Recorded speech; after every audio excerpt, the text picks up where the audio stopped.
So I ran across this kit while doing some research online for a seed starter kit, and there's a number of different manufacturers that make this style of seed starter kit.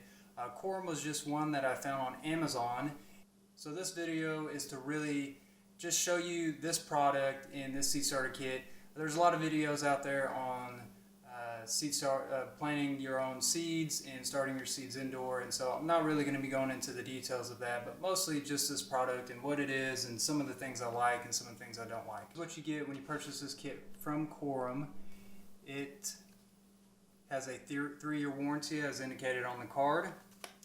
It comes with plant identifiers that you can stake for each plant that you or seed you decide to start. It has a little trowel here for planting the depth. It actually has inch indicators on the trowel, which is nice. And it just has a little gardening tool with a little shovel and a fork for, I guess, uprooting the plant. It comes with a humidity dome that has a dial here that you can change the location of the opening so that you can raise or lower the humidity depending on what you want to do. It has the 12 unit seed starter tray. It's pretty standard, I would say, nothing too special about it. And then it has the base where you will collect water or put water for keeping your plants hydrated. Go over this really quick. Here's your base. This is where it's going to hold the moisture or the water that is that you use to water your seeds, and it will be retained in here. The seed starter tray is where you're going to put your dirt and your seeds.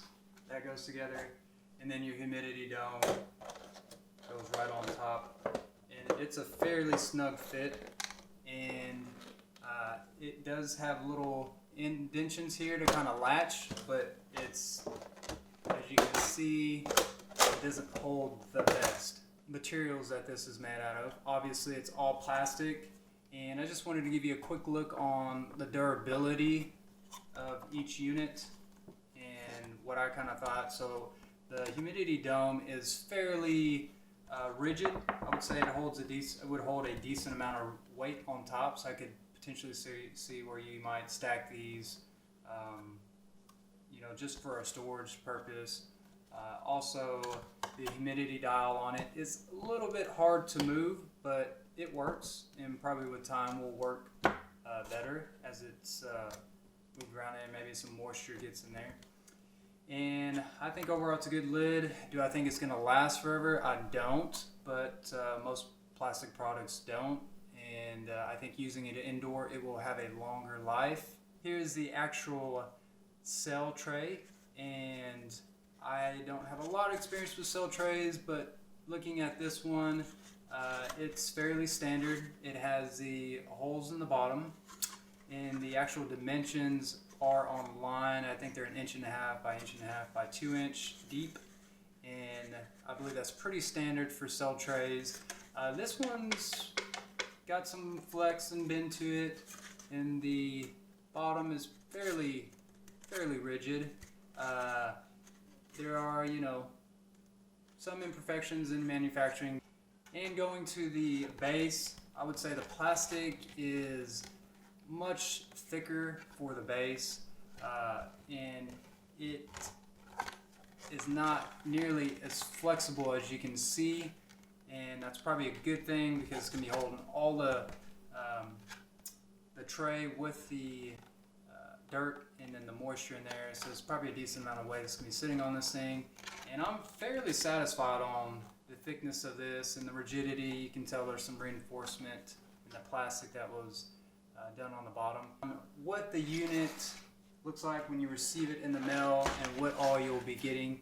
So this is essentially how it's packaged, and it's got your trays here with the individual cells. It's got the base, and then the humidity dome with the humidity dome caps that just snap in and attach to the humidity dome. The holes on the seed starter tray and how they align with the bottom. Obviously you wouldn't want the holes to overlap the raised portion of the bottom, essentially blocking the holes. So just so you guys know, I visually verify that, and everything seems to be in clear path so that the roots can get and the soil can absorb the moisture that will be in the bottom of the tray. The other thing that I liked about these seed starter trays was that they were a smaller unit, and you can buy larger seed starter trays, and the smaller unit to me is good because it is more of a modular design, and so you can do, depending on where you're going to put these, you can do a different types of setup for it. So if you wanted something more of a square pattern like this, or let's say you just wanted something that was a little bit longer because you're fitting on a windowsill, maybe you had some plants that were going to go around it, or maybe some other products that you put on that windowsill or that shelf that you may put these at while your seeds are germinating. So I like that about this unit. They're smaller, more modular, and I think you can kind of do more with that.